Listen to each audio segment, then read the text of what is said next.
আজকে বেনারসে আমাদের শেষ দিন, তো এখন আমরা একটুখানি ঘুরে বেড়াবো বেনারসের ভেতর। এই টপটা পরতে চলেছি এই স্কার্টটা দিয়ে।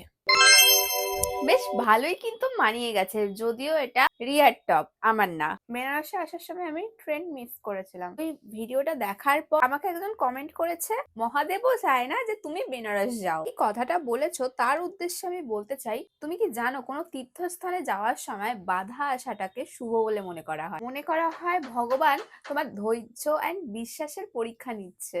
একটা কথা আছে না, কষ্ট ছাড়া কেষ্ট মেলে না, ব্যাপারটা ঠিক ওরকমই বলতে পারো। আমি তো মনে করি মহাদেব এটাই দেখতে চাইছিল, যে ওই অবস্থায় আমি কি করি, হার মেনে বাড়ি চলে যাই নাকি অন্য কোনো রাস্তা খুঁজে এখানে চলে আসি। আর এই কথাটা বেশিরভাগ মানুষই জানে না। প্রত্যেকটা জিনিসেরই পজিটিভ এন্ড নেগেটিভ দিক দুটোই রয়েছে, আর আমি তো সবসময় পজিটিভ দিকটাই দেখার চেষ্টা করি। ঘুরে ফিরে এই চকলেট কালারে গিয়ে আমি আটকে গেলাম, জানি না কালারটা কি আসবে। আমি আমার হাতে এই সিলভার কালারের চুড়িগুলোকে পরে নিচ্ছি। ইয়াররিং এর আমার কাছে দুটো অপশন আছে, একটা হলো এইটা আর একটা হলো এইটা।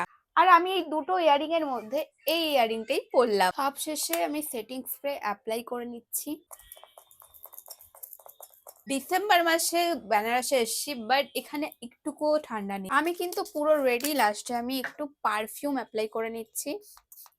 হেয়ারটা আমি এরকমই রাখতে চলেছি। এই বড় পিম্পলটার জন্য আমার টিপ পরতে ইচ্ছা করছে না। এই হাতে তো চুড়ি পরেছে, এই হাতে আমার ওয়াচটা পরে নিচ্ছি। আর এটা হচ্ছে আমার লাস্ট দিনের বেনারসের আউটফিট। तू बन जा गली बनारस की, मैं शाम तक भटकूं तुझे। घाट किनारे उम्र गुजारी, घाट बनारसिया, हाय घाट बनारसिया। मेरे चांद गुजर मेरी खिड़की से, तुझे माथे पे अपने सजा लूं।